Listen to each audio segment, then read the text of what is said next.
States, accompanied by Secretary Arnie Duncan. All right. Thank you. Thank you, everybody.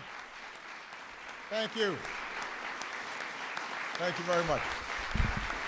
Please have a seat. Have a seat. Thank you so much. Well, hello, everybody, and welcome to the White House. I want to start by thanking all the chief state school officers who've made the trip from all over the country. Why don't you all stand up just so we can see y'all right here. It's a great group right here. Thank you. And I want to recognize someone who is doing a pretty good job right here in Washington, D.C., and that is my Secretary of Education, Arnie Duncan. Love Arnie. I've also got some outstanding members of Congress who are here who have always been on the front lines when it comes to education reform. But above all, I want to thank all the teachers who are here today. Where are the teachers? Come on, stand up, teachers. There you go. We got some teachers here.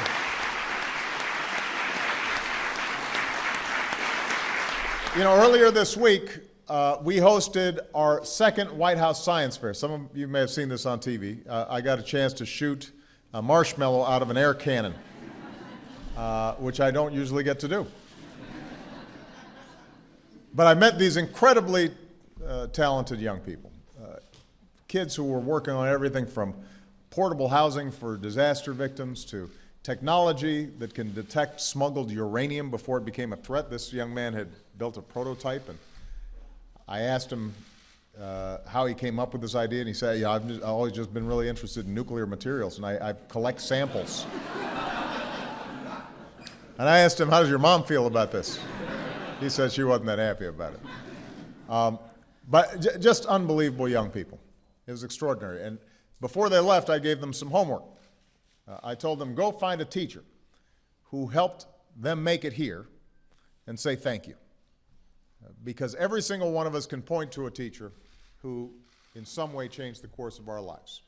I certainly can. I know Arnie can. And the impact is often much bigger than we realize. One study found that a single good teacher can increase the lifetime earnings of a classroom by $250,000. Single teacher. A great teacher can help a young person escape poverty, allow them to dream beyond their circumstances. So teachers matter. And in an economy where employers are looking for the most skilled, educated workers, few people are going to have a bigger impact on that than the men and women who are in our classrooms. And that ultimately is why we're here today. It's about our classrooms and our children and what's happening to them and how they can perform. In September, after waiting far too long for Congress to act, I announced that my administration would take steps to reform No Child Left Behind on our own. This is one of the first and the biggest we can't wait announcements that we've made because our kids in our schools can't be held back by inaction. I want to point out, by the way, the members of Congress who are here, they're ready to act, but we haven't been able to get the entire House and Senate to move on this. And I said back then, the goals of No Child Left Behind were the right ones. Standards and accountability, those are the right goals. Closing the achievement gap, that's a good goal. That's the right goal. We've got to stay focused on those goals, but we've got to do it in a way that doesn't force teachers to teach to the test or encourage schools to lower their standards to avoid being labeled as failures. That doesn't help anybody. Certainly doesn't help our children in the classroom. So we determined we need a different approach. And I've always believed that each of us has a role to play when it comes to our children's education. As parents, we've got a responsibility to make sure homework gets done, but also to instill a love of learning from the very start. As a nation, we've got a responsibility to give our students the resources they need, from the highest quality schools to the latest textbooks to science labs that actually work. In return, we should demand better performance. We should demand reform. And that was the idea behind Race to the Top. For less than 1% of what our nation spends on education each year, we've gotten almost every state in the nation to raise their standards for teaching and learning. And that's the first time that's happened in a generation. So when it comes to fixing what's wrong with No Child Left Behind, we've offered every state the same deal. We've said, if you're willing to set higher, more honest standards than the ones that were set by No Child Left Behind, then we're going to give you the flexibility to meet those standards. We want high standards, and we'll give you flexibility in return. We combine greater freedom with greater accountability. Because what might work in Minnesota may not work in Kentucky. But every student should have the same opportunity to reach their potential. So over the last 5 months, 39 states have told us that they were interested. Some have already applied, and today I am pleased to announce that we are giving 10 states, the first 10 states, the green light to continue making the reforms that are best for them. Each of these states has set higher benchmarks for student achievement.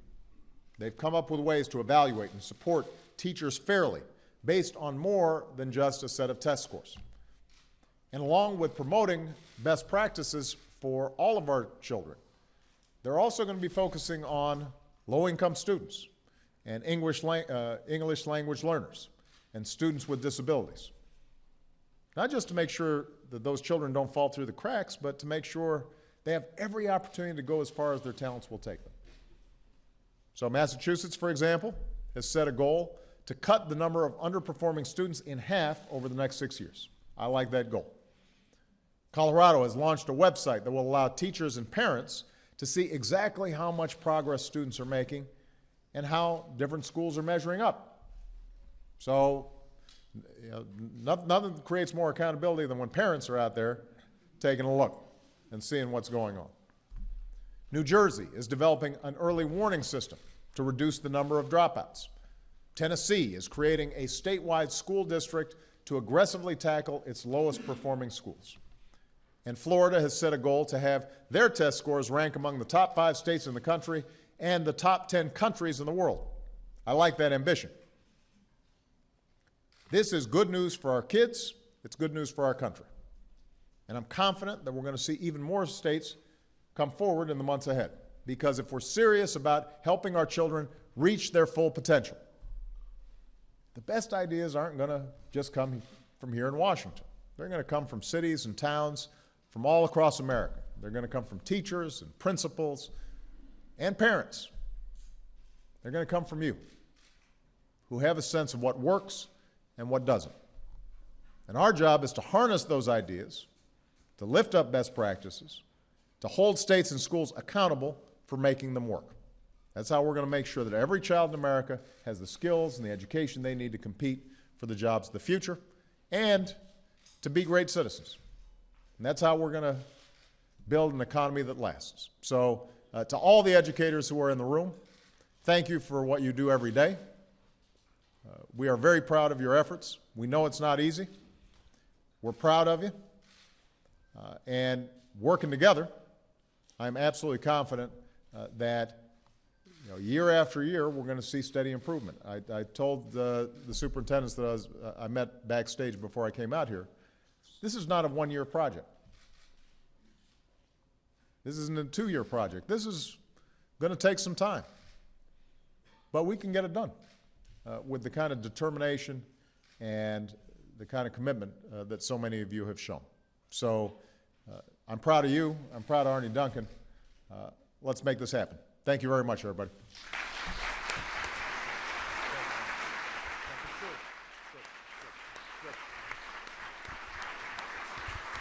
Ladies and gentlemen, please remain in your seats.